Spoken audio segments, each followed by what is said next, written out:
দশম শ্রেণীর সকল ছাত্রছাত্রীদের প্রোগ্রেস টিউটোরিয়াল ইউটিউব চ্যানেলে স্বাগত। আশা করছি তোমরা সকলেই ভালো আছো এবং মনোযোগ সহকারে পড়াশোনা করছো।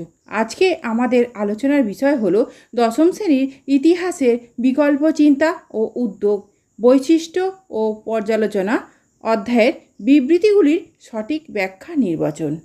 এটি তোমাদের দ্বিতীয় পর্যায়ক্রমিক মূল্যায়নের জন্য খুবই গুরুত্বপূর্ণ, তাই তোমরা ভিডিওটি প্রথম থেকে শেষ পর্যন্ত অবশ্যই দেখো আর তোমাদের বন্ধুদের মধ্যে ভিডিওটি শেয়ার করে দিও যাতে তারাও জানতে পারে। প্রোগ্রেস টিউটোরিয়াল এমন একটি চ্যানেল যেখানে নবম দশম শ্রেণীর প্রথম, দ্বিতীয় ও তৃতীয় পর্যায়ক্রমিক মূল্যায়নের কোশ্চেন প্যাটার্ন অনুযায়ী বিভিন্ন ধরনের প্রশ্ন ও উত্তর আলোচনা করা হয়ে থাকে। চলো আজকের ভিডিওটি শুরু করা যাক। প্রথম বিবৃতিটি দেখো, বাংলা ছাপাখানার প্রচলন হয়েছে ইউরোপীয়দের হাত ধরে। একের ব্যাখ্যাটি দেখো, ইউরোপীয়রা বাংলায় শাসন ক্ষমতার অধিকারী ছিলেন। দুয়ের দাগের ব্যাখ্যা, ইউরোপীয়রা ছাপাখানা স্থাপনে উদ্যোগী ছিলেন। তিনের দাগের ব্যাখ্যাটি দেখো, বাংলায় ছাপাখানা প্রচলনের যুগে ছাপাখানার মালিকদের অধিকাংশই ছিলেন ইউরোপীয়। উত্তর তিনের দাগের ব্যাখ্যা, বাংলায় ছাপাখানা প্রচলনের যুগে ছাপাখানার মালিকদের অধিকাংশই ছিলেন ইউরোপীয়। দুয়ের দাগের বিবৃতিটি দেখো, অষ্টাদশ থেকে ঊনবিংশ শতাব্দীর মধ্যে বাংলায় শিক্ষা ব্যবস্থায় অনেক পরিবর্তন এসেছিল। একের দাগের ব্যাখ্যাটি দেখো, এই সময়কালে অনেক শিক্ষা প্রতিষ্ঠান গড়ে উঠেছিল। দুয়ের দাগের ব্যাখ্যা দেখো, এই সময়কালে ছাত্রছাত্রীর সংখ্যা অনেক বেড়েছিল। তিনের দাগের ব্যাখ্যা দেখো, এই সময়কালে ছাপাখানার বিস্তার ঘটায় গ্রন্থ প্রকাশনার ফলে শিক্ষা প্রতিষ্ঠানগুলিতে পঠন পাঠনের দিক থেকে পরিবর্তনের সূচনা হয়েছিল। উত্তর তিনের দাগের ব্যাখ্যা, এই সময়কালে ছাপাখানার বিস্তার ঘটায় গ্রন্থ প্রকাশনার ফলে শিক্ষা প্রতিষ্ঠানগুলিতে পঠন পাঠনের দিক থেকে পরিবর্তনের সূচনা হয়েছিল। তিনের দাগে বিবৃতিটি দেখো, ঊনবিংশ শতাব্দীতে মুদ্রিত পুস্তকের চাহিদা বৃদ্ধি পেয়েছিল। একের দাগের ব্যাখ্যাটি দেখো, কারণ ইস্ট ইন্ডিয়া কোম্পানি ভারতের শাসন ক্ষমতার অধিকারী হয়েছিল। দুয়ের দাগের ব্যাখ্যাটি দেখো, এই সময় মুদ্রিত পুস্তকের সাহায্যে পাশ্চাত্য শিক্ষার প্রসার ঘটেছিল। তিনের দাগের ব্যাখ্যাটি দেখো, এই সময় অনেক বিশ্ববিদ্যালয়, কলেজ ও স্কুল স্থাপিত হয়েছিল। উত্তর তিনের দাগের ব্যাখ্যা, এই সময় অনেক বিশ্ববিদ্যালয়, কলেজ ও স্কুল স্থাপিত হয়েছিল। চারের দাগের বিবৃতিটি দেখো, ঊনবিংশ শতাব্দীর দ্বিতীয়ার্ধে ছাপাখানাগুলির ব্যবসায়িক উদ্যোগ বৃদ্ধি পেয়েছিল। একের দাগের ব্যাখ্যাটি দেখো, এই সময় পাঠ্যপুস্তকের এক বিপুল চাহিদা তৈরি হয়েছিল। দুয়ের দাগের ব্যাখ্যা দেখো, এই সময় ছাপাখানার ব্যবসা লাভজনক হয়ে উঠেছিল। তিনের দাগের ব্যাখ্যাটি দেখো, এই সময় ভারতে ধর্ম সংস্কার ও সমাজ সংস্কার আন্দোলন সংগঠিত হয়েছিল। উত্তর একের দাগের ব্যাখ্যা, এই সময় পাঠ্যপুস্তকের এক বিপুল চাহিদা তৈরি হয়েছিল। পাঁচের দাগের বিবৃতিটি দেখো, ঊনবিংশ শতাব্দীর দ্বিতীয়ার্ধে বাংলায় শিশু শিক্ষা বিষয়ক গ্রন্থের প্রয়োজনীয়তা বৃদ্ধি পেয়েছিল। একের দাগের ব্যাখ্যা দেখো, ঊনবিংশ শতাব্দীর দ্বিতীয়ার্ধে ঈশ্বরচন্দ্র বিদ্যাসাগর বর্ণপরিচয় রচনা করেন। দুয়ের দাগের ব্যাখ্যাটি দেখো, ঊনবিংশ শতাব্দীর দ্বিতীয়ার্ধে শিশু সাহিত্যের বিকাশ ঘটেছিল। তিনের দাগের ব্যাখ্যাটি দেখো, ঊনবিংশ শতাব্দীর দ্বিতীয়ার্ধে বাংলায় বুনিয়াদি শিক্ষা বা শিশু শিক্ষার গুরুত্ব বৃদ্ধি পেয়েছিল।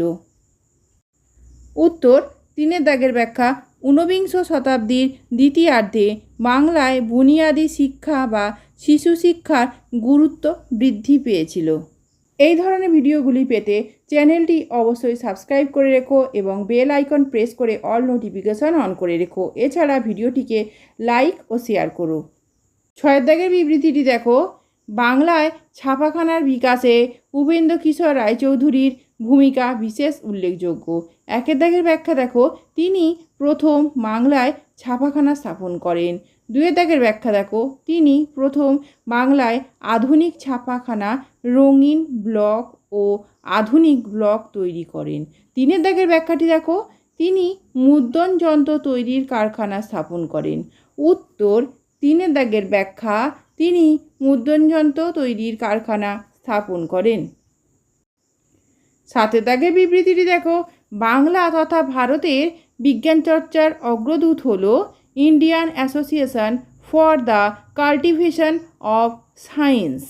1 দাগের ব্যাখ্যাটি দেখো, এখানে উচ্চতর বিজ্ঞান ও জনপ্রিয় বিজ্ঞানের উৎকৃষ্ট গবেষণা এবং এই প্রতিষ্ঠানের বিজ্ঞানী স্যার সিভি রমন পদার্থবিজ্ঞানে গবেষণার ক্ষেত্রে 1930 খ্রিস্টাব্দে নোবেল পুরস্কার বিজয়ী হন। 2 দাগের ব্যাখ্যাটি দেখো, এটি ভারতীয়দের পরিচালনায় একটি জাতীয় বিজ্ঞান প্রতিষ্ঠান। 3 দাগের ব্যাখ্যাটি দেখো, এই প্রতিষ্ঠানকে সরকার প্রচুর অর্থ সাহায্য দিত। উত্তর, 1 দাগের ব্যাখ্যা, এখানে উচ্চতর বিজ্ঞান ও জনপ্রিয় বিজ্ঞানের উৎকৃষ্ট গবেষণা এবং এই প্রতিষ্ঠানের বিজ্ঞানী স্যার সিভি রমন পদার্থবিজ্ঞানে গবেষণার ক্ষেত্রে 1930 খ্রিস্টাব্দে নোবেল পুরস্কার বিজয়ী হন। 8 দাগের বিবৃতিটি দেখো, ডক্টর মহেন্দ্রলাল সরকারকে জাতীয় বিজ্ঞান চর্চার জনক বলা হয়।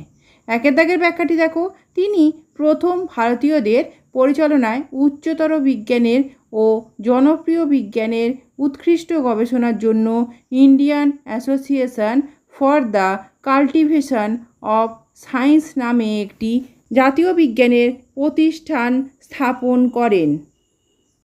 2 দাগের ব্যাখ্যাটি দেখো, তিনি জনসভায় বক্তৃতার মাধ্যমে বিজ্ঞান চর্চার প্রয়োজনীয়তার কথা প্রচার করেন। 3 দাগের ব্যাখ্যাটি দেখো, বিজ্ঞান চর্চার অগ্রগতির জন্য তিনি নিজের অর্থ ব্যয় করতেন।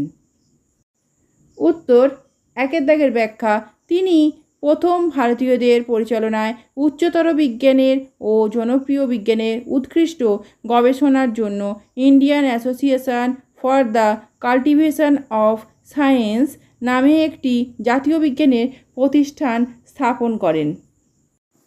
আজকের শেষ বিবৃতিটি দেখো, 1906 খ্রিস্টাব্দে জাতীয় শিক্ষা পরিষদ গঠিত হয়। 1 দাগের ব্যাখ্যাটি দেখো, বৈজ্ঞানিক গবেষণার উন্নতির জন্য। 2 দাগের ব্যাখ্যা, কারিগরি শিক্ষার উন্নতির জন্য। 3 দাগের ব্যাখ্যা, জাতীয় শিক্ষা প্রদানের জন্য। উত্তর, 3 দাগের ব্যাখ্যা, জাতীয় শিক্ষা প্রদানের জন্য।